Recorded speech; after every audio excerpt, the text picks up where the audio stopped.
Hey, what's up everyone? I hope you're all having a wonderful day or night. I hope you will enjoy today's video, so let's just get into it. I just bumped into my date on my way to the date. It was the worst experience of my life. We traveled 20 minutes together to get to the date, and I immediately knew like the date wasn't gonna be good. You know what I mean? Because he didn't offer us a car. We just took the L together. I need a girlfriend. So get yourself one should be easy enough, but him not ordering a car was your worst experience? I'm sure you had worse. For example, you bumped into him because you were both on foot. Maybe your worst experience is you can't afford to order an Uber. They say the best way to meet your husband is to be at spaces where he would be. Like, would your man be out at a club on a Saturday night? No. So be at the places where he would be. And my man would be tucked in bed. He would be home in his little bedroom at 9 p.m. with a little sleep mask on, falling asleep to the PBS World War II series. So what do I do? Do I just show up and tell the doorman whichever guy is asleep by 8:30 every night, put me on? Yes, and then what you do is wait until midnight and crawl into his bed. Hell, propose the next morning for sure. But okay, he's gonna be in bed by 8:30. Where will you be? Are you in bed by 8:30 or is that the time you start to get ready to go to a nightclub? No, I don't think you understand. I'm obsessed. Yeah, good for you. Let me read what the lack of common sense here said. Confidently walking into the man who expects me to make space for him. Get out of my way, princess. Oh, look, the TikTok warriors are back. There was no man around and she still didn't use words to say that. She just typed it into her little phone. Next time, maybe practice what you preach and show us the results. You do have your phone on you at all times, right? So I went on a date the other day, and this man said to me that he thinks I command respect and attention in an endearing yet terrifying way. And that, ladies and gentlemen, is how you give a compliment. That was not a compliment, that was a lie.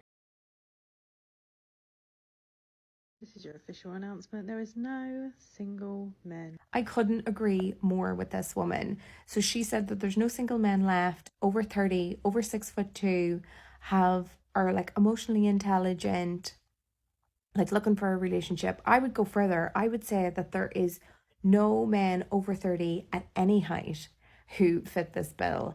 I know at least 10 women who are single, over 30, looking for a relationship, hot, good crack, like unique and individualistic and wonderful in their own way. Like if I met a guy in a bar and he told me like his preferences, I have a girl, I have a friend for you. I know a girl I can set you up on a date with. I don't know any men. And then I thought maybe it's just me, like maybe I just don't have a lot of single male friends. So I started to ask my male friends who were like in couples, like, do you have any single friends that you would set like your single friends up on a date with? And they were like, no. Where are they? They're gone. Well, if we take your word for it, they're in a relationship. Also, if a man is in a relationship and he has a single friend, he's not gonna set him up with one of you unique, whatever, amazing, wonderful, and everything else you've said. Thing is, we care about our friends. We don't want them to be miserable, so we're not gonna set them up with any of you. And by the way, the more qualities you use to describe yourself, the more flaws you have. I'm just gonna go ahead and say it. I truly think that the most attractive quality a man can have is when he understands and comprehends why it is not okay for him to follow half-naked women on Instagram and like that stuff when he has a girlfriend. Or a wife.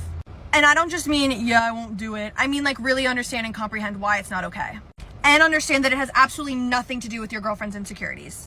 Your girlfriend or wife can be the most confident person and the most secure person in the entire world. But the second you are constantly seeing something and liking something that portrays another woman's body, that leads to insecurities. And at the end of the day, it's truly just a respect thing, and you should not want to see something that then leads to lust for another woman. Because you should only have lust for the person that you are dating or married to.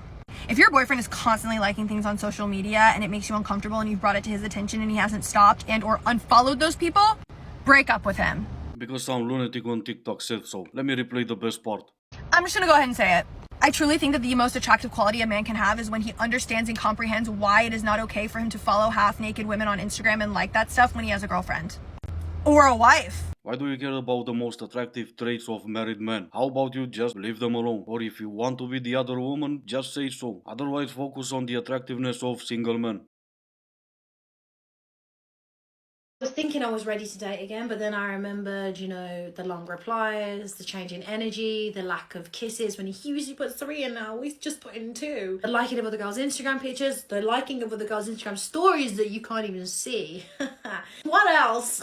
The arguments, I'm going on a night out with the boys and he's not in your man yet, so you can't feel any type of way about it, but you know you're going to feel some type of way about it. Oh, I bumped into my ex. Oh, that one hurts. The whole lack of trust. We were texting last night and he went to sleep and didn't say goodnight, or he didn't say good morning, he always says good morning. Him leaving me undelivered all of a sudden for 12 hours. The interest that they have at you in the beginning, then it just goes one day. Oh, I don't know if I'm dating ever again. I don't know if I can do any of that. Or how about that one ex that he's just not over? I don't think I can do it. I politely decline. You should. If all that goes through your head and you're single, I don't even want to imagine what goes through your head when you're in a relationship. Ghosted by a man that I really liked, only for him to tell me 9 months later that he was actually really in love with. I will never understand as women why we do this to other women. When a man shows you who they are, believe them. That is not love. 9 months, 9 days, I don't care, babe. If he willingly walks out of your life, does not speak to you, and then decides to re-enter your life and drop the cute little words, I love you, that's not love. And if he follows it up with, my emotions scared me and I didn't know how to tell you, babe, come on. Come on. That's what we call the emotional maturity level of a 14-year-old. We also call that person the poster child for therapy. Stop telling women that this stuff is okay. It's not. It's not okay. It's not okay for the first lunatic to lie about that, and it's not okay for you to use that lie to find a reason for your video. No man that is in love with someone is gonna stay away from that someone because he is in love. Come on now. And he came back 9 months later because, of course, they always come back to tell her that 9 months ago he was in love with her. Come on now. Do the two of you don't hear yourselves when you say stuff like that? No, because I'm actually confused. Are you not gay or am I ugly? Because why on earth am I still single? And I know it's not the latter, so... It's your charming personality, and you yelling like that is good enough reason for every man to stay away.